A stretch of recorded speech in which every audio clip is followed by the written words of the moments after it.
Assalamualaikum warahmatullahi wabarakatuh. Perkenalkan, nama saya Randy Endira Pranata dengan NIM 2013-5213. Baik, saya berasal dari Prodi D4 Manajemen Perhotelan, jurusan Pariwisata, Fakultas Pariwisata dan Perhotelan.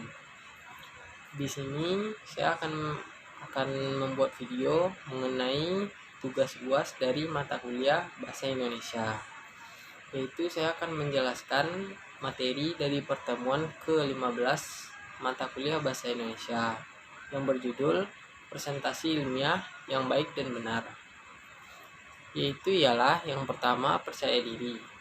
Kepercayaan diri merupakan salah satu hal yang harus dimiliki oleh seseorang ketika dia hendak berpresentasi. Karena dalam beberapa kasus, kegagalan yang sering dialami oleh seseorang yang berpresentasi ialah proyeknya atau ilmu yang dia berikan tidak sampai, lantaran dia tidak memiliki kepercayaan diri untuk menyampaikan apa yang ingin disampaikannya di depan umum. Dalam setiap kesempatan, kepercayaan diri ini senantiasa harus dilatih sejak dini. Karena contohnya ketika masih duduk di bangku taman kanak-kanak sampai sekolah menengah atas, kita dilatih untuk tampil di depan dan menceritakan tentang apa saja. Ya, disitulah alasan kenapa kita harus melakukan hal-hal demikian, yaitu agar melatih soft skill kita untuk mampu bicara di depan khalayak banyak atau berbicara di depan umum. Untuk itu, kepada siapapun yang hendak melakukan presentasi harus tetap percaya diri, yaitu dengan meningkatkan kepercayaan dirinya untuk tampil di depan para peserta ilmiah. Memang tidak mudah, tapi bisa dilatih. Cara yang paling mudah diterapkan yaitu dengan seperti Anda berbicara di depan kaca, berbicara di kamar mandi, berlatih berbicara di depan teman-teman dekat. Itu Anda contohnya dengan berbicara di depan kaca, Anda mampu melihat kekurangan dan kelebihan yang Anda miliki pada saat berpresentasi. Setelah tahu kelemahan Anda, maka carilah cara untuk menutupi kelemahan tersebut.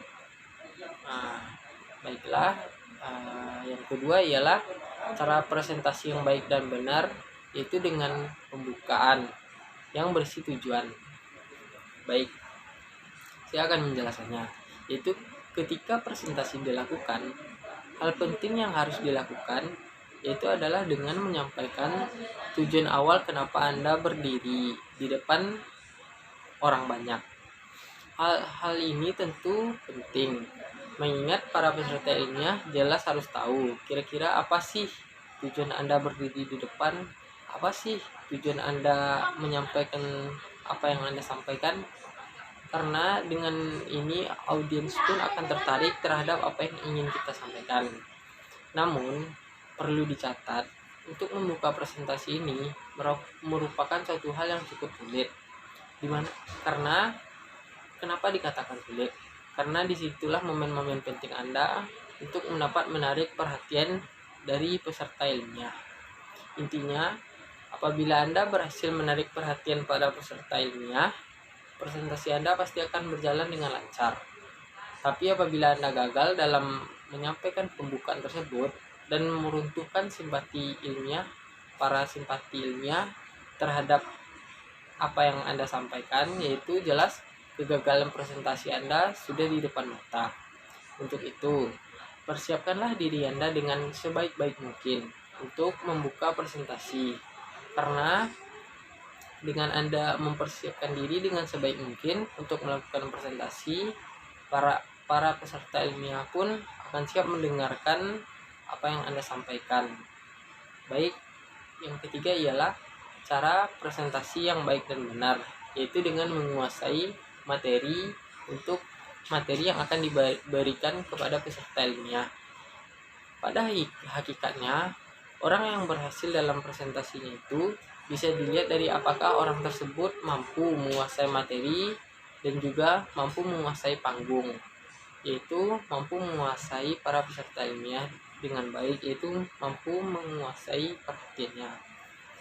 Hal tersebut juga dapat dilihat dari bagaimana gerak-gerik si pemateri dalam menyampaikan presentasinya, dan juga bagaimana cara dia mengiring peserta ilmiah untuk ikut hanyut terbawa dalam materinya. Untuk dapat bisa menuju ke tahap profesional dalam membawa presentasi dengan baik, tentu ada banyak hal yang harus dilalui. Kepercayaan diri, seperti kepercayaan diri, penguasaan materi, penguasaan panggung, pandai berinteraksi dengan peserta ilmiah, dan juga tidak tegang, yaitu contohnya dengan seperti mengajak bercanda agar materi bisa berjalan dengan santai. Oleh karena itu, untuk Ananda yang hendak menguasai cara presentasi yang baik dan benar, kuasailah hal-hal yang telah saya jelaskan di atas tadi. Karena jangan pernah menyerah untuk terus mencoba. Jika Anda gagal, maka cobalah lagi. Baik, yang keempat, ialah cara presentasi yang baik dan benar tanpa melihat slide PowerPoint. Hal yang paling mengganggu yang biasa peserta ilmiah lihat ketika mengikuti seperti sebuah seminar ataupun sebuah kegiatan, sebuah presentasi lah,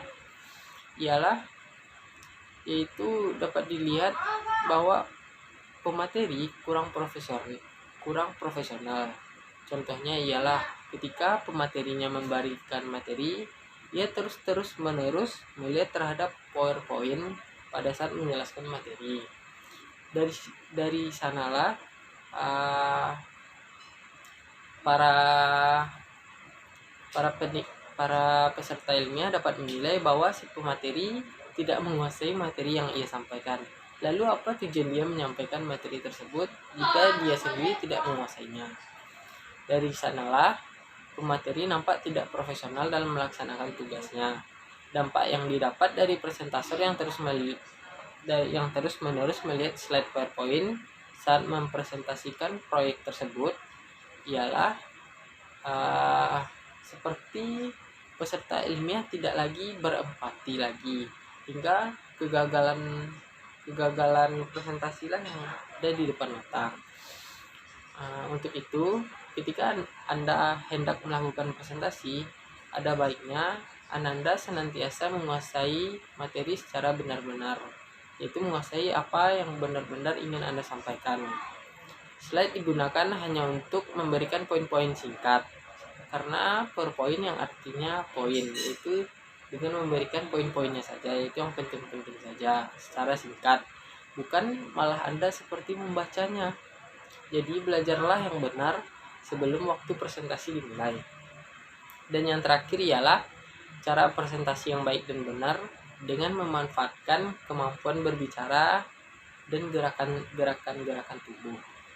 Yaitu dalam melakukan presentasi, kemampuan dalam berbicara tentu merupakan salah satu kunci utama dalam keberhasilan presentasi.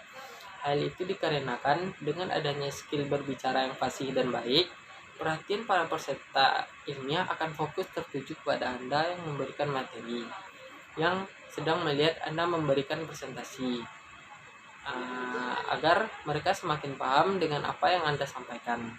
Selain itu, gerak tubuh pun cukup untuk mempengaruhi dalam keberhasilan presentasi. Misalnya, gerak tubuh yang baik. Hal tersebut jelas akan menarik perhatian peserta ilmiah untuk semakin memperhatikan presentasi yang Anda berikan. Jadi, dalam menyampaikan presentasi, Anda diusahakan untuk tetap menjaga kenyamanan peserta ilmiah yang mendengarkan, yaitu jangan biarkan mereka bosan dengan gaya bicara Anda yang membosankan ataupun dengan gestur Anda yang biasa-biasa saja. Berikanlah kemampuan berbicara Anda yang baik dan gerakan tubuh Anda yang bisa mendukung untuk melakukan presentasi tersebut, agar presentasi tidak berjalan dengan membosankan. Baik, sepertinya sekian materi yang dapat saya sampaikan. terlebih terkurang mohon maaf. Wabillahi taufiq wal hidayah. Assalamualaikum warahmatullahi wabarakatuh. Terima kasih.